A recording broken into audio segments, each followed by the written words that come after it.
હવે કઈ રીતે આપણે મા બાપની સાથે નેકી કરી શકીએ છીએ? કઈ રીતે આપણે મા બાપે જે આપણી માટે જહેમત કરી છે, મા બાપે જે આપણા માટે તકલીફો ઉઠાવી છે, એ તકલીફોનો બદલો વાળવાની કોશિશ કરી શકીએ? ખુશામદી આપણે કોશિશ કઈ રીતે અદા કરી શકીએ છીએ? અગર વિચાર કરવામાં આવે તો રિવાયતોની રોશનીમાં આપણને જાણવા મળે છે કે આ મા બાપનો હક ક્યારે પણ અદા નથી થઈ શકતો, ક્યારે પણ અદા નથી થઈ શકતો. હવે અમુક ચીજ કે જેના બારામાં આપણે ધ્યાન દેવાની જરૂરત છે, એ શું નેકી છે કે જે મા બાપની માટે કરી શકીએ? મા બાપની સાથે નેકીનો હુક્મ કુરઆન થકી અને રિવાયતો થકી અલગ અલગ જગ્યાએ આપણને તાકીદ કરવામાં આવી છે. ઇમામ અલી અલૈહિસ્સલાતુ વસ્સલામ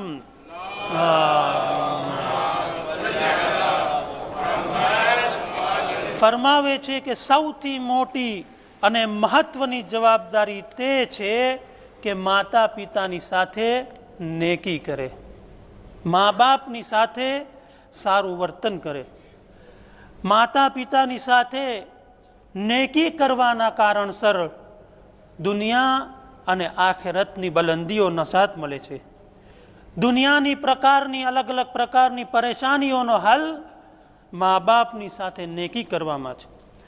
માતા પિતાની સાથે નેકી કરવાથી ઇન્સાનની જિંદગીમાં અનેક પ્રકારની અસરો જોવા મળે છે. પૈગંબર ઇસ્લામ સલ્લલ્લાહુ અલૈહિ વસલ્લમ ફરમાવે છે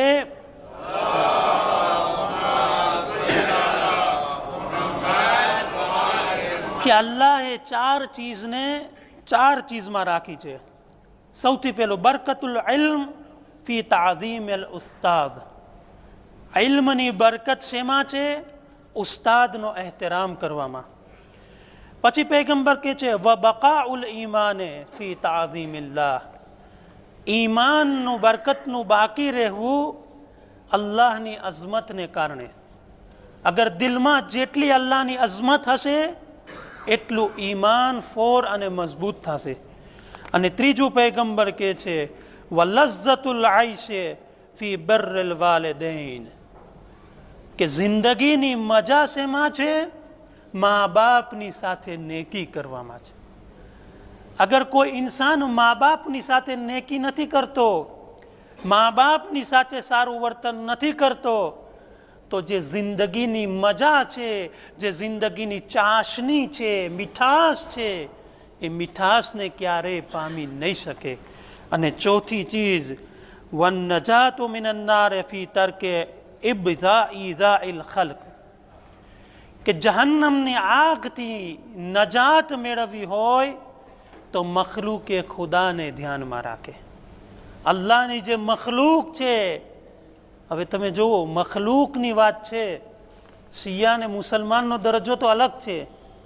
આપણે ત્યાં જે મખલૂક, આપણે જે દેશમાં રહીએ છીએ, એ મખલૂકની ઉપર પણ આપણે નજર કરવી જોઈએ.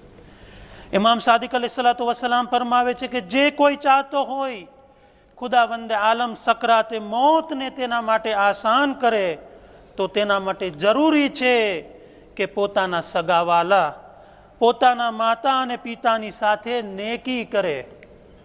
સૌથી ખરાબ ઇન્સાનનો સમય કયો છે? સકરાતે મોત. સકરાતે મોતની હાલત કોઈ બયાન નથી કરી શકતું, કોઈ બયાન નથી કરી શકતું. સાંભળ્યું છે કોઈ દી કે કોઈ અહીંથી ગયું હોય ને આપણને કીધું હોય કે સકરાતે મોતમાં? સિવાય અમુક ઓલમાઓ તરફથી આપણને જે મળે છે કે સકરાતે મોતની હાલત એટલી સખ્ત હાલત છે ઇન્સાનની, અને એ જ સમય છે ઈમાન બચાવવાનો. ઇમામ કહે છે અગર મા બાપની સાથે, સગાવાલાની સાથે નેકી કરતા હોઈશ તો ખુદાવંદે આલમ તેની મોતની સખ્તીઓને આસાન કરશે અને ક્યારેય પોતાની જિંદગીમાં હેરાન અને પરેશાન નહીં થાય. પોતાની હેરાન જિંદગી, પરેશાન જિંદગીમાં અલગ અલગ દરવાજા ઉપર ભટકે છે, પણ એનો રસ્તો ઘરમાં છે. મા બાપની સાથે નેકી કરશે તો એની જે છે મુશ્કેલાત જે છે જિંદગીની, એ દૂર થઈ જશે. રસૂલ ખુદા પાસે આવીને એક માણસ સવાલ કરે છે કે યા રસૂલ અલ્લાહ, મારા મા બાપની સાથે શું વર્તન કરું? ત્યારે રસૂલલ્લાહ કહે છે કે તારા માતા પિતાની સાથે જિંદગીમાં અને મોત પછી નેકીની ભલામણ કરું છું. જિંદગીમાં નેકી કરે છે બરાબર છે, પણ શું કબરમાં હાલ્યા ગયા તો મૂકી દઈએ મા બાપને? નહીં, મા બાપની માટે મરહૂમ થઈ ગયા છે, પણ મા બાપને ભૂલવાનો કોઈ ચાન્સ જ નથી બનતો, કોઈ ભૂલી જ નથી શકતું.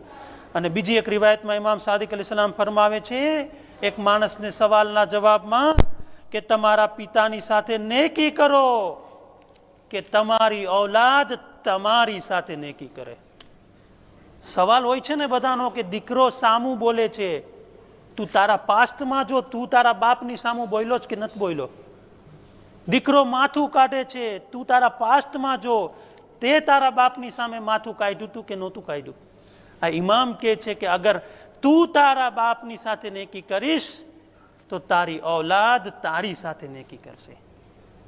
હવે વિચાર કરે કે એક નેકી મા બાપની સાથે ઇન્સાનની જિંદગીને કેવી સુવર્ણ જિંદગી બનાવી દે છે. ઇબ્રાહિમ બિન શોએબ ઇમામ સાદિક અલૈહિસ્સલામને કહે છે કે મારા પિતા મારા